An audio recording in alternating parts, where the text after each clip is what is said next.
Jaya Radha Madhava Kunja Bihari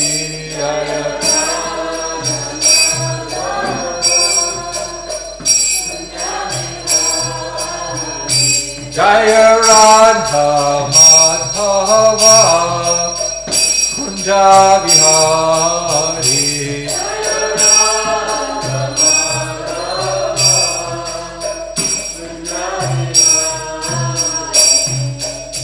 Gopijana Vallabha Girivaradari Gopijana Vallabha Girivaradari Gopijana Vallabha Girivaradari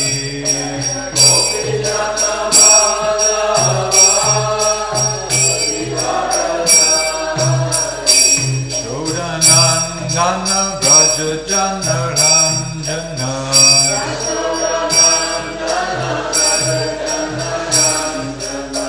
Yashoda Nandana Braja Jana Ranjana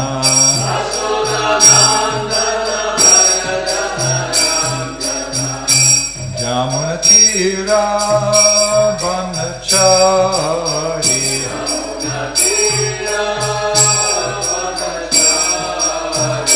Jamuna Tira Brahmachari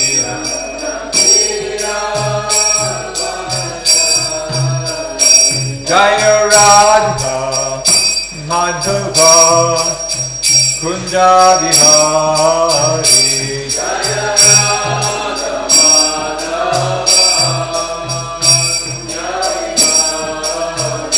Jaya Radha Madhava Kunja Bihari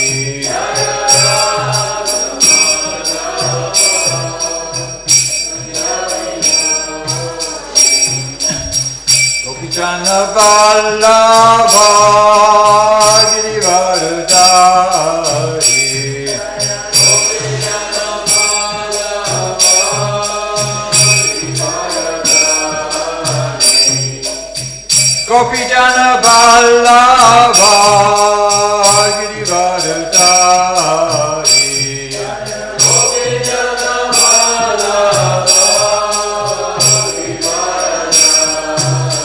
Yashoda Nandana Braja Jana Ranjana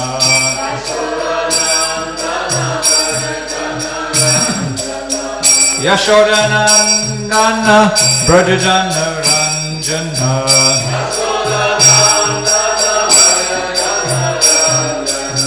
Yashoda Nandana Braja Jana Ranjana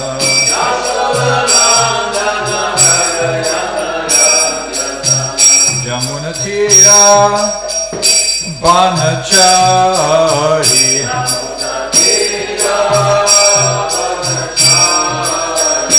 Jamuna Tira Banachari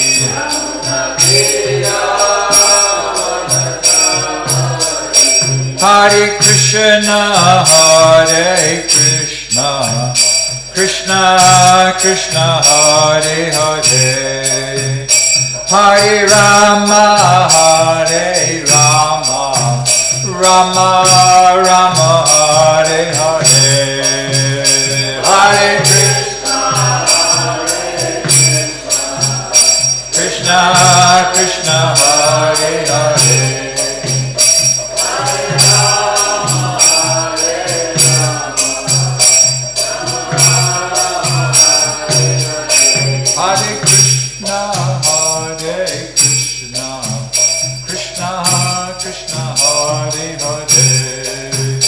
Hare Rama, Hare Rama, Rama Rama, Hare Hare.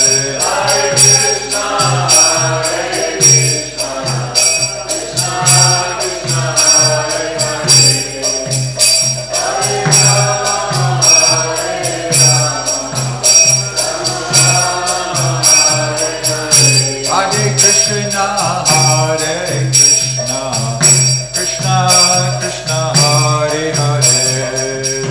Hare Rama, Hare Rama, Rama Rama, Hare Hare. Hare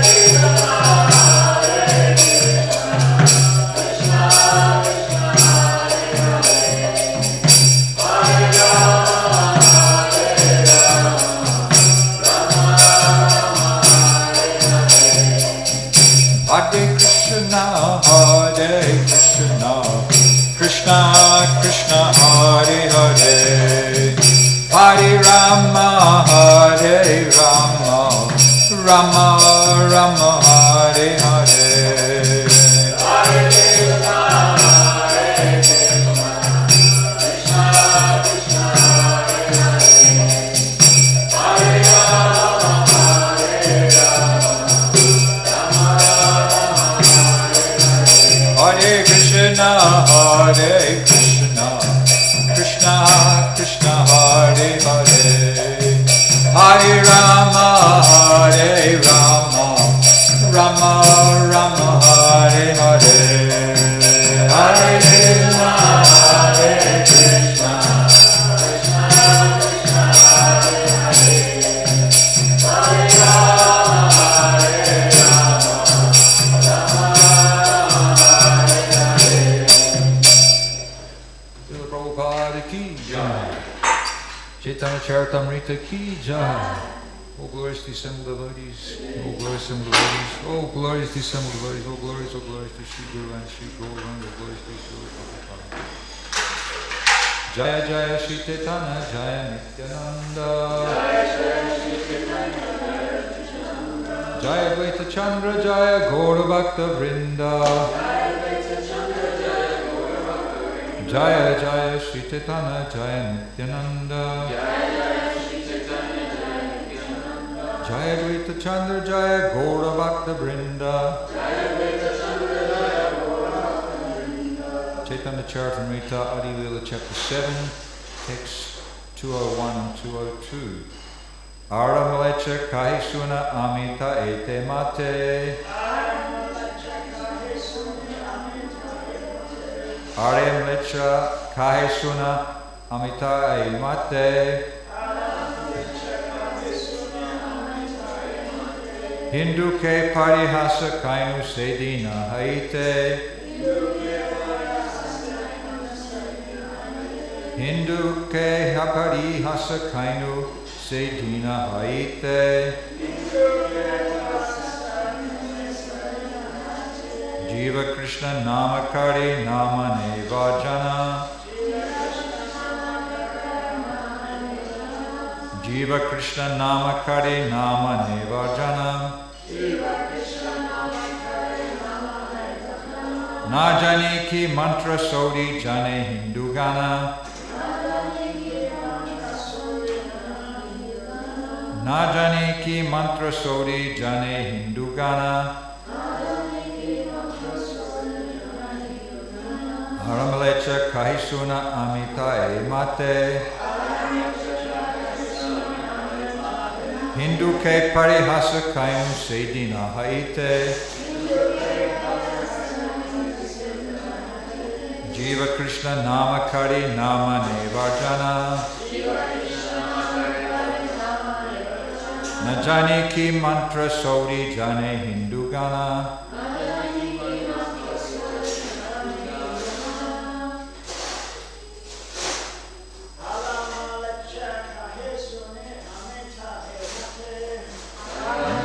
Kahisuna amitae mate,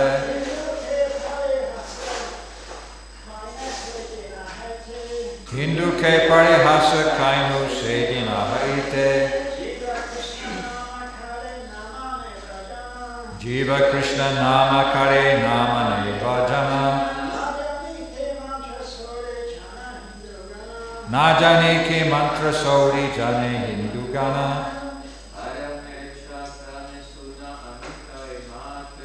Aram lecha kai suna amita emate.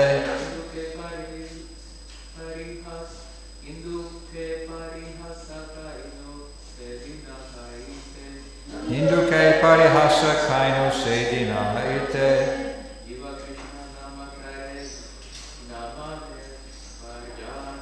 Jiva Krishna Nama Kari Namane Varjana.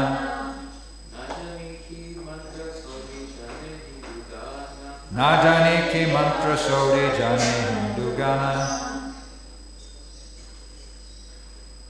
Ara, another. Mlecha, meat eater. Kahe, said. Suna, please hear. Ami, I. Tha, certainly. E mate, in this way. Hinduke, to a Hindu. Parihasa, joking. Kainu, did. Say, that. Dina, day. Haite, from. Jiva, the tongue. Krishnanam, the holy name of Lord Krishna. Kare, chants. Na, does not. Mane, accept. Varjana, renunciation. Na, not.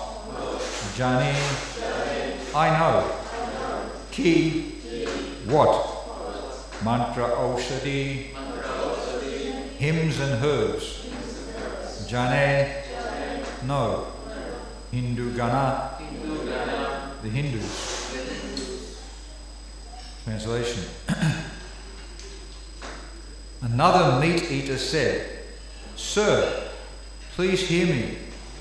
Since the day I joked with some Hindus in this way, my tongue chants the Hare Krishna hymn and cannot give it up. I do not know what mystic hymns and herbal potions these Hindus know. Text number 203. Eta suni tasabare gore pataila hena kali pashandi Hindu pancha sata aila. After hearing all this, I sent all the malechas back to their homes. 5 or 7 non-believing Hindus then approached me. Purport. The word pashandi refers to non-believers engaged in fruitive activities and idolatrous worshippers of many demigods. Pashandis do not believe in one God, the Supreme Personality, Lord Vishnu. They think that all the demigods have the same potency as him. The definition of a Pashandi is given in the Tantra Shastra. Yastu Narayanam Devam Brahma Rudradri Daivatahai Samat Vinaiva Viksheta Sa Pashandi Bhaved Drudam. A Pashandi is one who considers the great demigods, such as Lord Brahma and Lord Shiva, equal to the Supreme Personality of Godhead, Narayana. Hari Bhakti Vilas 1, number 73. Supreme Personality of Godhead is Asamordha. In other words, no one can be equal to or greater than him. But Pashandis do not believe this. They worship any kind of demigod, thinking it all right to accept whomever they please as the Supreme Lord. The Pashandis were against the Hare Krishna movement of Lord Sri Krishna Caitanya Mahaprabhu. And now we see practically that they also do not like our humble attempts to spread Krishna consciousness all over the world. On the contrary, these Pashandis say that we are spoiling the Hindu religion because people all over the world are accepting Lord Krishna as the Supreme Personality of Godhead according to the version of Bhagavad Gita as it is. The Pashandis condemn this movement, and sometimes they accuse Vaishnavas from foreign countries of being not bona fide. Even so-called Vaishnavas, or followers of the Vaishnava cult, do not agree with our activities in making Vaishnavas in the Western countries. Such Pashandis existed even during the time of Lord Sri Chaitanya Mahaprabhu, and they still continue to exist. Despite all the activities of these Pashandis, however, the prediction of Lord Chaitanya Mahaprabhu will triumph. Pritiviti achayati nagaradigram savatra prachara hoibe moranam. In every town and village the chanting of my name will be heard. No one can check the spread of the Krishna consciousness movement, because upon this movement is the benediction of the Supreme Personality of Godhead, Lord Chaitanya Mahaprabhu. Om Gyan Tmirandasya Gananjana Shlakaya Chakrishim Tande Tasmai Shri Gurave Namaha. Vanchakalpatarubhishcha Kripasindhavaya Patitnam Bhavanibhyo Vaishnavibhyo Namo Namaha. Shri Krishna Chaitanya Prabhu Nityananda Shri Advaita Gadadhara Sirasari Gauravaktarinda. Hare Krishna, Krishna Krishna, Hare Hare. Hare Rama, Rama Rama, Hare Hare. Sounds like name calling. Your Pashandis. Prabhupada in the purport mentions Pashandis a lot of times. Like in the Gurukul, if you want to stir up another Gurukul, you call them a Mayavadi, or a Rascal, or a Mudha, a Murk. So here we have the Chandkazi explaining to Lord Chaitanya about the nature of the people he's dealing with. It's very clearly stated, Pashandi. And the Pashandi, first off, Prabhupada defines Pashandi.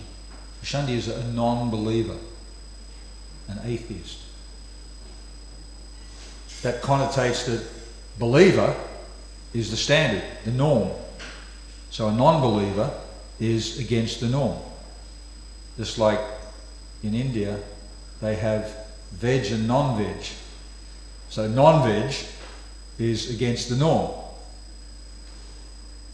According to Hindu scriptures, then vegetarian diet is recommended. Now in India, the statistics say that 39% of the population will claim staunchly to be vegetarian, whereas according to because of different restrictions, 81% of the population of India restrict their diet in some way. They're the highest. Then I think there's Brazil, then Taiwan goes down to about 14%. Australia is about 12% who claim to be vegetarian. UK, it's quite high there. In the world, they have statistics about the number of percentage of vegans, and it's only 1% of people who are claiming to be vegans. So it's a long way away from the norm. The norm is to follow restrictions, to follow scriptures, to behave according to guidance from great acharyas. Thou shalt not kill. Thou shalt not kill is a very strong restriction, but unfortunately not many people are following. So the Pashandi, there's more and more of them. And further on, the definition describes, Pashandis do not believe in one God. It's not that they don't believe in one God. Many of them believe that they are God, that anybody can be put forward as God, any great demigod. God, you can follow whatever you like, yatamat tatapat, many paths. So this has been an element within society since time immemorial. There's a modern day saying, to be religious means to be persecuted. To actually stand up for your beliefs about God, there are so many people who will oppose you and try and drag you down, kill you. Hiranyaksha, greatest demon of all time, his son told his father, Vishnu is God, not you, my father. And his father tried to kill him in so many ways. So it's a eternal conflict, an eternal paradigm. The standard, which is what is being presented by conscious people. And the aim of the Krishna consciousness movement is to make people conscious. First become conscious, then become Krishna conscious. Become conscious. Who am I? That's a big ask. It's a very ginormous understanding. Who am I? Everybody's looking for who am I? What's my identity? And they accept different variations on the fact. It's difficult to understand. Who am I? Easier to understand is what am I? Who am I gets confused with my conditional identity. Am I a rock star? Am I a leader of this organisation? Am I a servant? Who am I? It can become confused. So to make it simpler, what am I? What am I? Am I this body? Am I young? Am I old? Am I black? Am I white? No. I'm eternal. I'm not temporary, I'm eternal. And I'm eternally engaged in a position as a servant. And I can serve different masters. And until I find the Supreme Master, then I'll be more or less satisfied. So a sense of identity. And a Pashandi is somebody who makes a very staunch, very strong claim. God doesn't exist. Non-believer. This verse Krishna he describes in the Bhagavad Gita. Namam duskritino mudha prapadyante naradamaha mayaya prita jnana asuram bhavam asrita. There are 4 types of pious people who don't accept, who don't want to surrender, who don't want to follow the absolute truth, the Supreme Personality of Godhead. The mudha, the ass-like donkey. Somebody who just believes they have to work their butt off. They have to work so hard to get a little bit of reward at the end of the day, at the end of the week. Whereas the donkey, who's an exemplar of that type of person, they're carrying the load, they're working hard, they're walking like anything, they're struggling, and a little carrot or a little bit of grass is what they're aiming for. But everywhere as they're walking, there's grass everywhere. They just have to stop and, no, they're working hard, they're dedicated, they're committed. This is their way that they're going to succeed. Working hard like mudhas. Naradama, Adama, the lowest of mankind. This type of person, they think that they're pretty good, but they're not prepared to hear. They've got no substance to them. There are people living in great big mansions and they've got cardboard replicas of furniture. Their bookcases look like they've got a lot of books in, but they're just external. There's nothing there. I'm representing an exalted part of society, but there's nothing. I won't do anything. I'm empty. Then the Mayaya Parita Jnana. Mayaya Parita Jnana. This is another individual. They claim that they act as though they're very smart. Aparita Jnana. But their knowledge is stolen by illusion because they don't know who they are. They don't know what is the goal of life. And finally, relating to the Pashandi, the atheistic, those who partake of the atheistic nature of demons. The atheistic nature of demons, where they oppose. They stand up, they thump the book which they believe in, and they proclaim that this is the way the world is going to be, this is the end of the world, and I will lead you. But they're atheistic. They don't want to surrender to the Supreme Personality of Godhead. So these are quite graphic depictions of 4 classes of impious persons. The Pashandis in Lord Chaitanya's time were not so. They can be characterized by the biographers, the people who are writing about those times. They'll label them Pashandis. They just appear as Hindus, simple, innocent, well-wishing Hindus. But immediately they are categorized by the Kazi as non-believing. They're in the guise of Hindus. They dress like Hindus. They dress like religious people, but they're just waving the flag. Dharmadwajis. They're waving a flag. There's no substance to them. They're just trying to establish that, okay, for the Hindu cult, for the Hindu tradition, for the Hindu platform to be maintained, then we can't tolerate. We can't tolerate somebody who is presenting an alternative. And then the complaints they spelt out further on in the next 6 or 7 verses.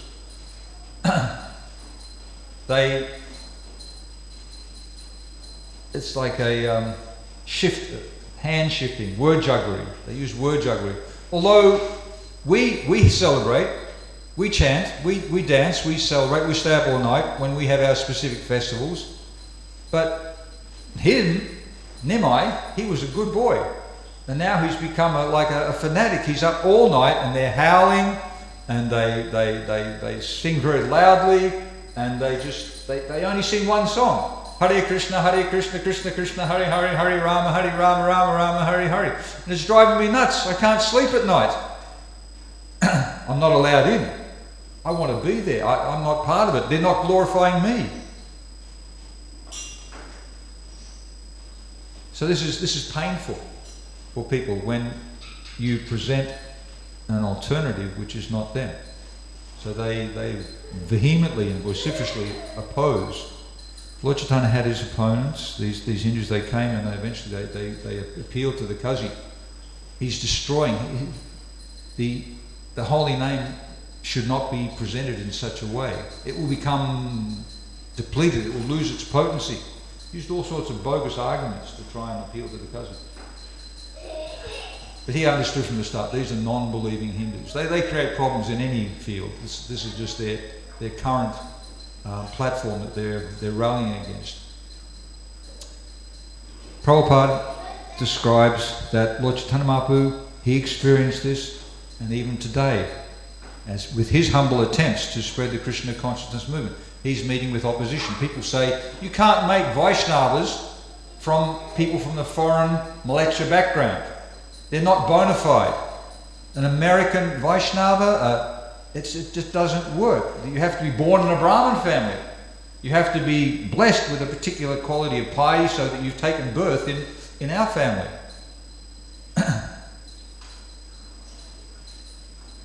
So this is unfortunate. Even Prabhupada, he goes further to say that sometimes they accuse that even so-called Vaishnavas or followers of the Vaishnava cult, so-called Vaishnavas, there's different qualities of people who claim to be Vaishnavas. Bhaktivinoda Thakur, he came to renovate, to try and uplift the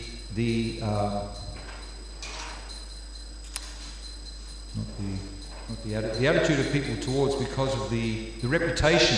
He tried to uplift the reputation of the Vaishnava cult because it had fallen to just a beggar's excuse to go around wearing a white sari and have some cartels and to start Hare Krishna, knocking on doors and Bakshis, please.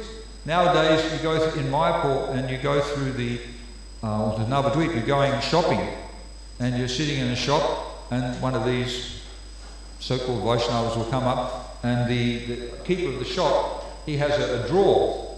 They come along, he opens up the drawer, takes out 1 rupee and then they move on. That's all they expect. They're small timers. But that was the reputation that Vaishnavas had, that they were just beggars and they were moaning because their bellies were empty.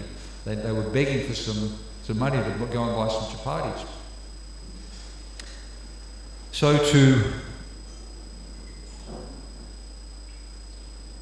then get on your hobby horse and to start claiming that the exalted leader of the Hare Krishna movement, who's having so much success worldwide in spreading an uplifting, not an uplifting, but the most uplifting, Prabhupada describes that this Krishna consciousness movement will go down in history as having saved the world in its darkest hour.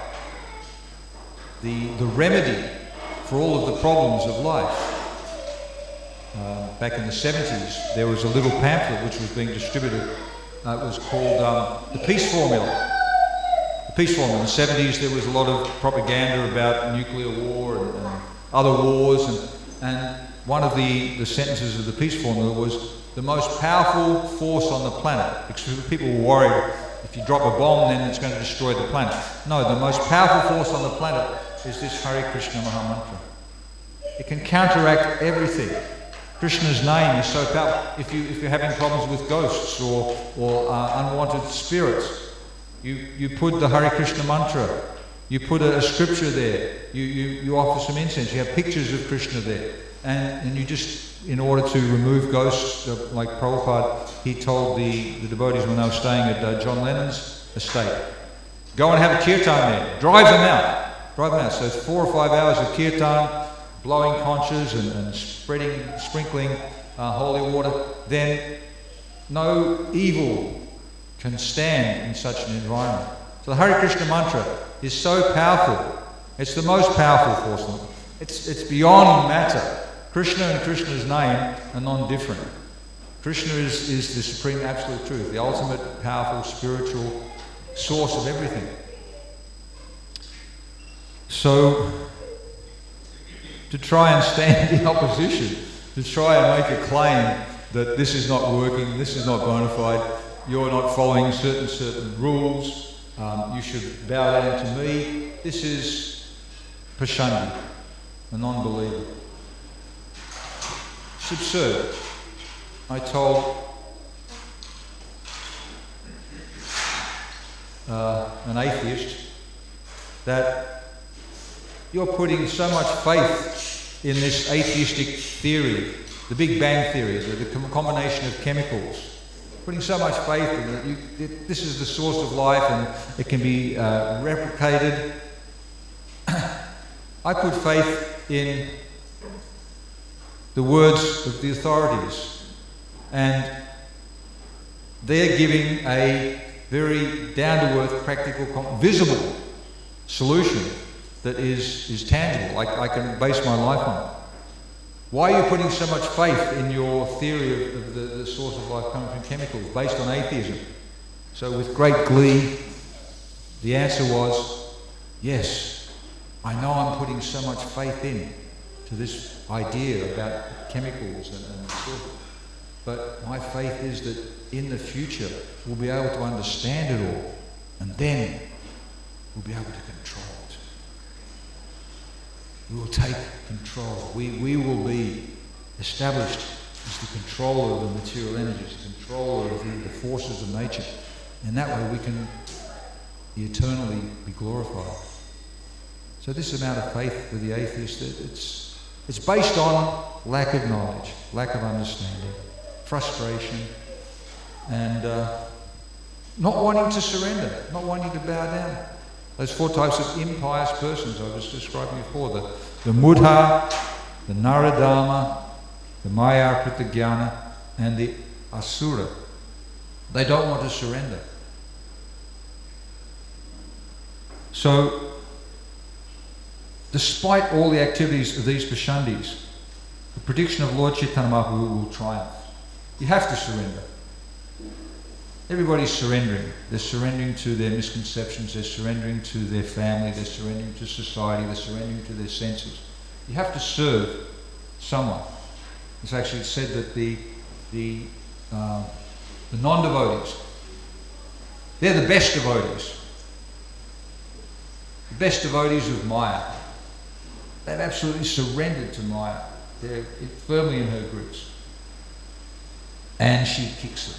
She beats them. She flogs them. Come and surrender unto me. Put your head on my lap and I'll cut your throat. To really get positive benefit in life, we have to surrender to the right person, get the right master, and that means surrender to Krishna. Lord Chaitanya Mahaprabhu, who's making it easy. This movement is representing the will of Lord Chaitanya. So it's easy. It's easy. Just chant Hare Krishna, dance, take prasadam, do some little service, listen to a little bit of philosophy.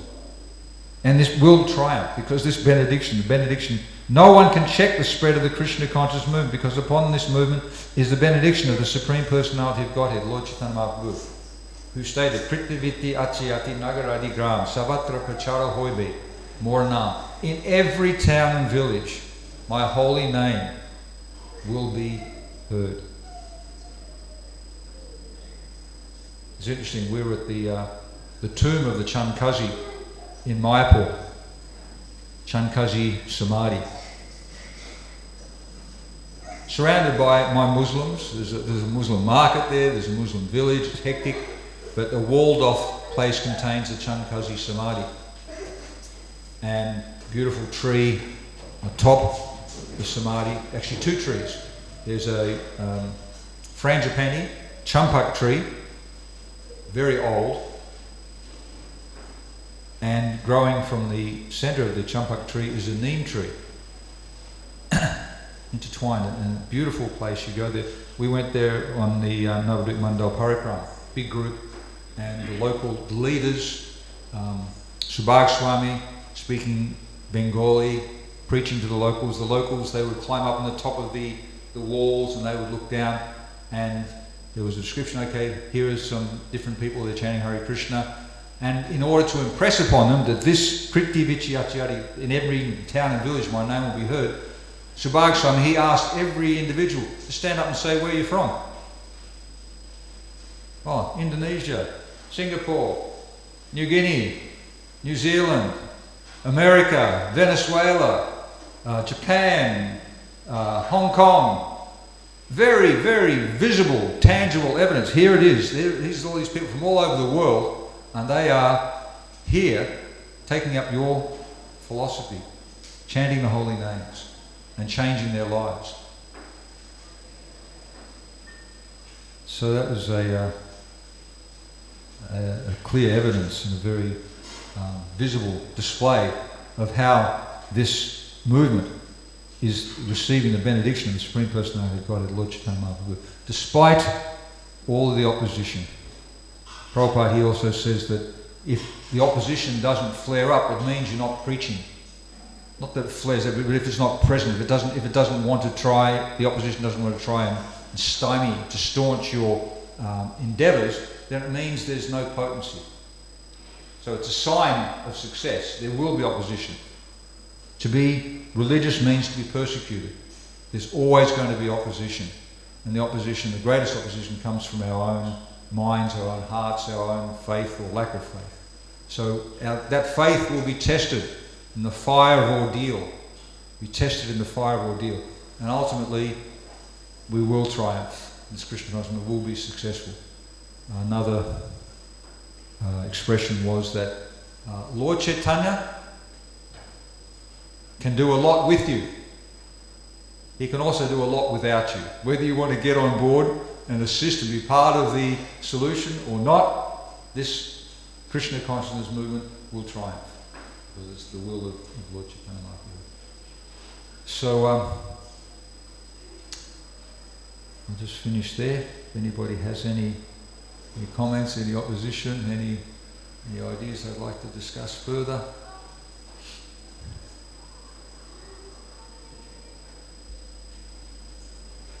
I was saying name calling. You can call people. Participate. Prabhu, thank you so much, first of all, for the class. It's really informative.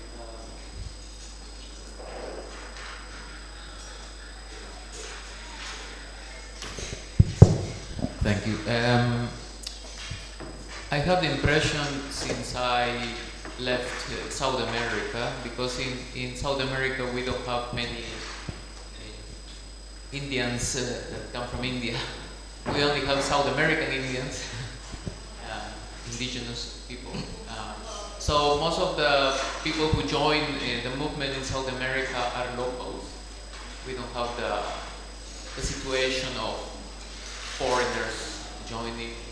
And when I went to the United States the first time for my first post in St. Louis, I noticed now that in the United States, in England, even here in Australia, there are a big population of devotees from Indian background.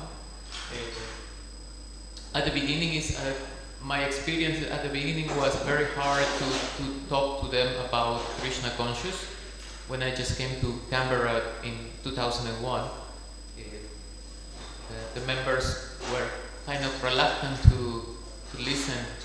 They say, "I know all of that. No, I know that." It's like a cup that is full of water. You cannot put any more.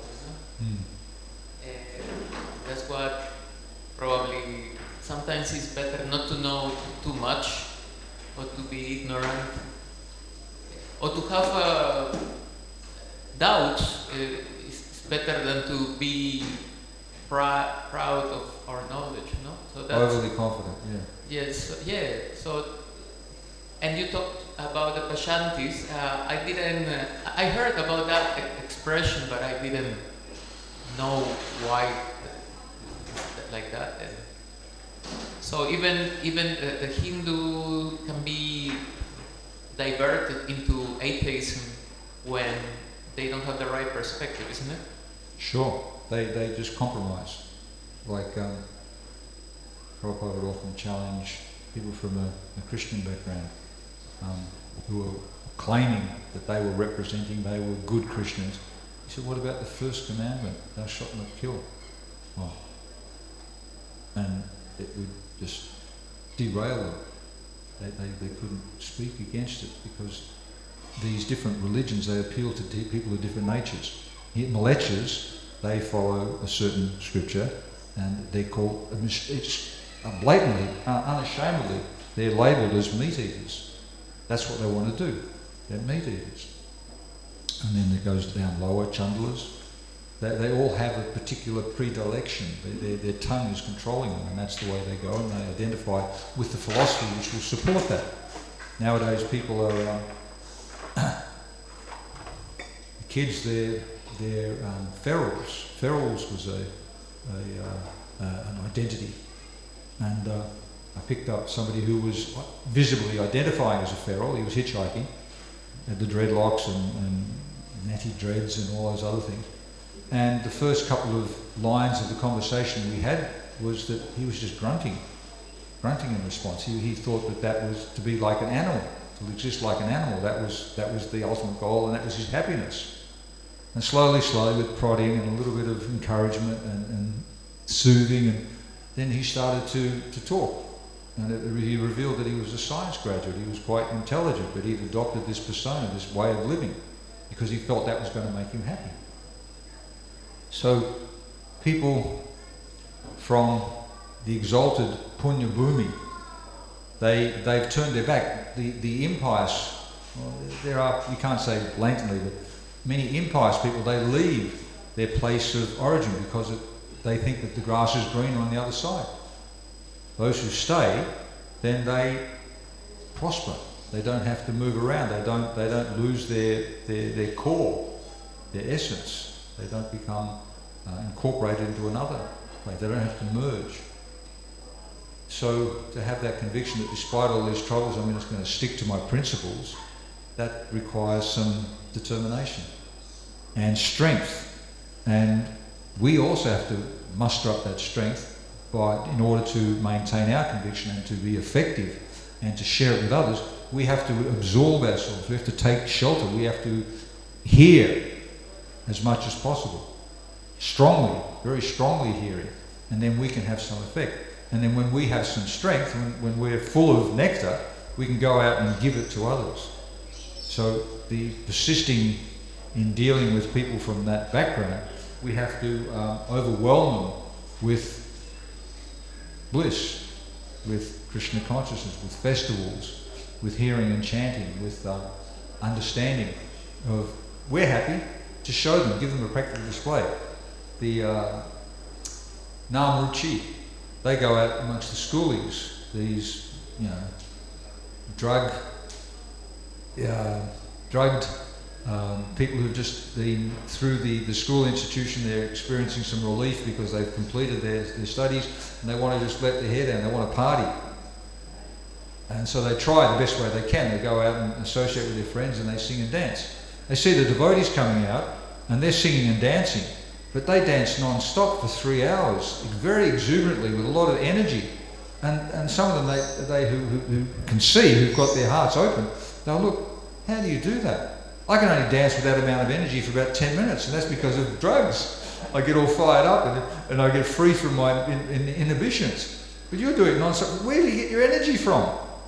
Where do you get your inspiration from? And they take that, they ask, and they think, oh, well, can I do that as well? I want to be like you. I want to follow you.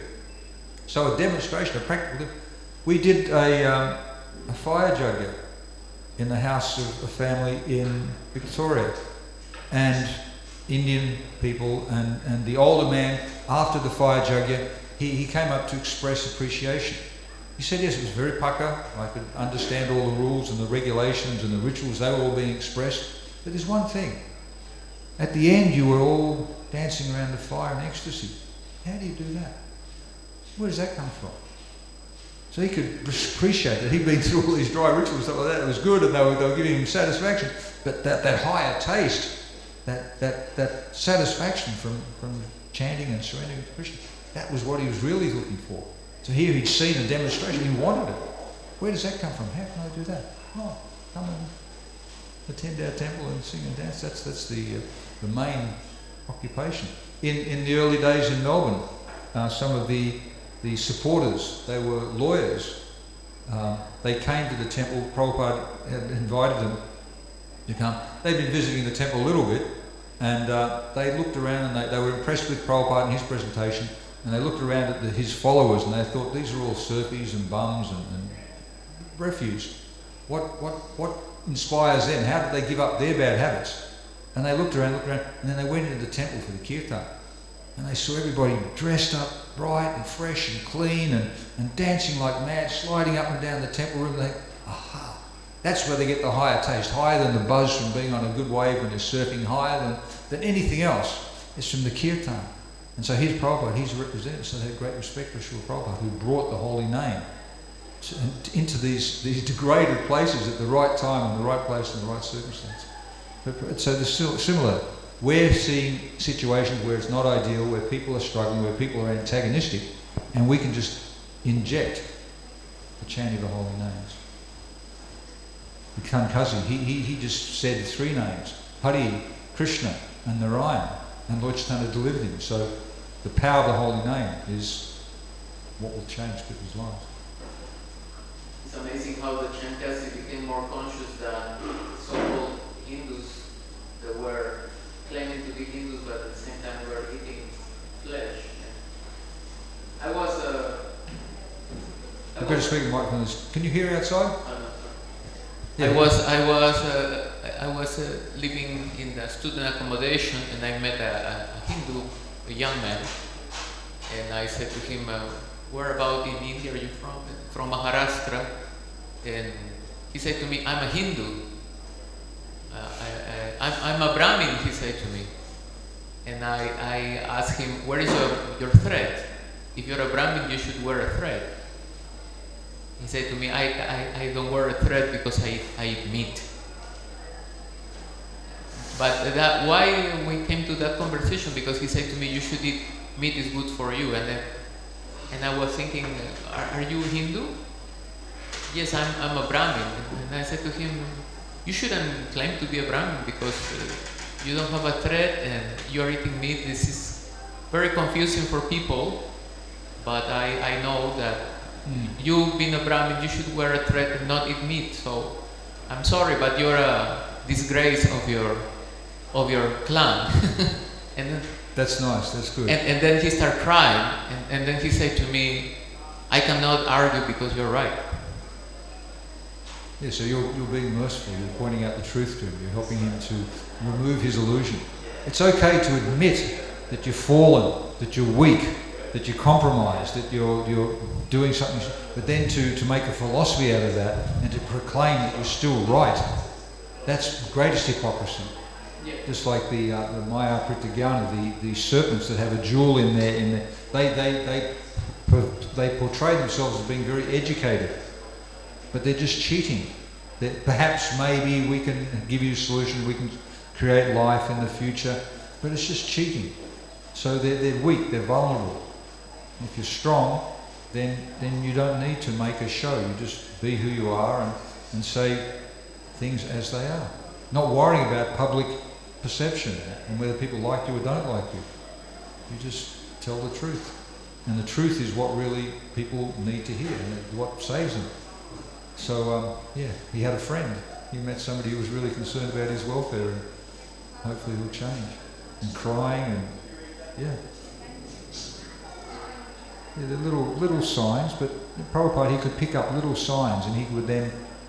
Prabhupada understood the art. It's like jiu-jitsu, like the art of self-defense. That you find somebody's weak point and you press upon it until you kill them.